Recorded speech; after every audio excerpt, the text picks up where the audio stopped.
Well, welcome to everyone. This is our first edition of Weighing Interjection, where the real punk Josh Thomson and I, John McCarthy, give our little takes on new things happening in the world of MMA and what the way that we think they actually should be. What do you think, Josh?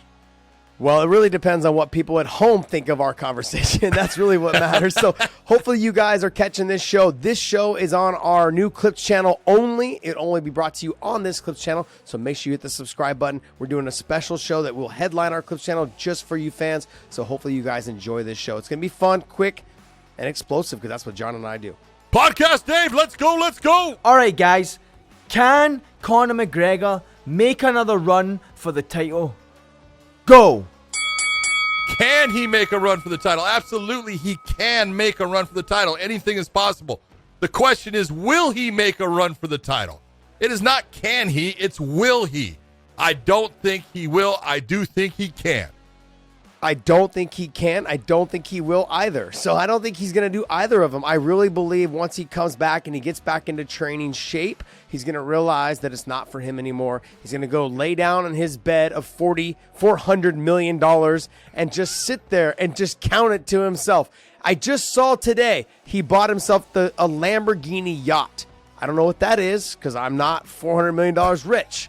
But I'm simply saying that no, I don't think he's going to return. I know he says he wants to return. This is all hogwash. I think he is done. He's going to ride off into the sunset after getting that plate put in his leg, and he will be done. I'm going to tell you what a Lamborghini yacht is.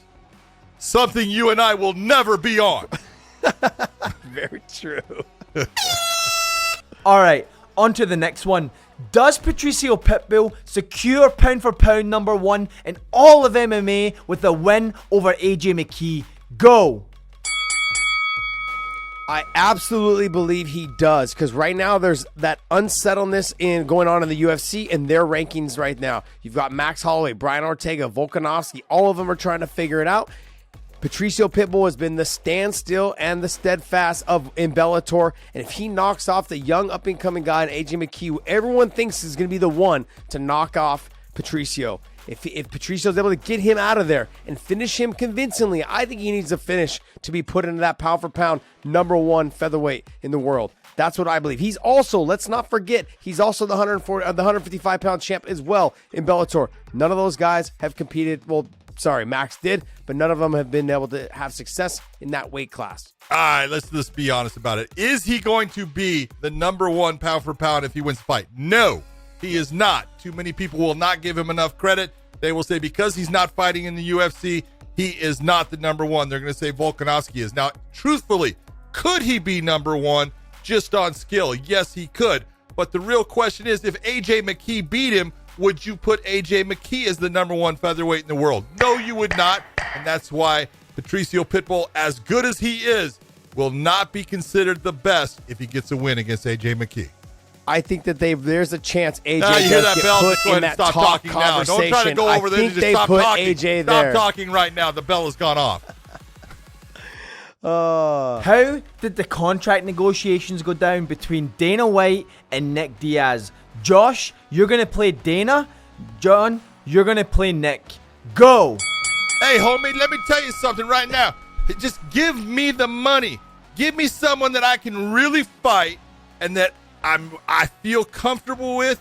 Dana, I don't want to play any bullshit. I will Stockton slap your ass.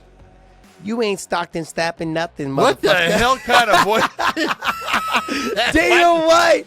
Look, this guy's a fucking buffoon. All You either day want long, to bitch. you either want to All fight or day you don't. long. Sign on the dotted line. Money Who do you because want? I bring in butts. Nick, you got to tell me what kind of money you want. What money do you big want? money. What's the big money? I Nick, want brother Nate. I want Nick, brother Nate money. I will give you $2 million. You will give me at least 4. No, I will give you 2. No, you will give me 4. I will slap the shit out of you. If you want 4, okay, you need to fight Robbie Lawler. Okay. Is that a done deal? Done deal. Okay, and also, league is legalized now. You're okay. You can smoke. Woo! Got my green shirt on. Yeah. Oh, jeez. What else? All right. Was Ariel Helwani too harsh on ESPN? Go! Was Ariel Helwani too harsh on ESPN? All right, I'm just going to say it the way it is. Ariel had some very pointed things to say about ESPN and Dana White. Ariel Helwani is not the first reporter that Dana White has gone after and caused problems. He won't be the last. And he will not be the last. And that's the whole point. The one thing I will tell you about Ariel Helwani in this is, and I'm not saying that he was wrong in any of it. He could have been treated unfairly in a lot of it. But he burnt some bridges. And sometimes you got to be careful when you burn the bridges because it feels really good while you're doing it. And then later on, you look back and you go, maybe I shouldn't have done that. Yeah, it really comes down to, I feel that with Dana White, he just needs to push that aside. Ariel Helwani does, and he needs to move on with his career. And hopefully I wish him the very best in everything he does. Now, him being harsh to ESPN, look, I don't think he was harsh with them. He just had some things to say about the backside and inside track on them that a lot of reporters have reported before. So he didn't say anything that people have already said before in the past. Last one for this first edition. Will TJ Dillashaw be the same? Go! Absolutely not. He will not be the same. Okay, look, 2 years away from the sport, we're going to know in the first minute and a half whether he's going to be the same. I don't think he's going to be the same. Do I think his movement, do I think his skills will all still be there? Yes. But do I think his output will be there? Will he be the same to do the same output in rounds 3, 4, and 5? Absolutely not. That performance-enhancing drug he was using is something that works with his conditioning. That's all he's going to be able to do. No doubt you are absolutely right in this because he is in a position, no matter what he does in training, until he steps into that cage against a guy that's trying to take his head off, he will never know how hard he can push. He knew what he could do in the past, and he knew that he had that little secret edge. Now he's going to be a little bit hesitant. He's not going to be the same fighter. Doesn't mean he won't win, but he's not going to be the same guy that we saw in the past. Skill's still there. Skills are there. The cardio is. Well, that is our first edition of Weighing Interjection. I hope you had fun with it. We are always here to have fun. Josh, how you feeling about it? I'm feeling great, man. It was fun. It was exciting. It was short. It was everything that we needed to do to have it on our Clips channel. Hopefully you guys enjoyed it. And Dave did a great job reading the questions. We could actually hear your voice today and you weren't stumbling over your words. I'm very grateful for that. We had to Dave getting a pat on the back. 2 to 3 weeks we prepped him for this performance today. Great job. Glad you came through, buddy. Hope y'all enjoyed. See ya.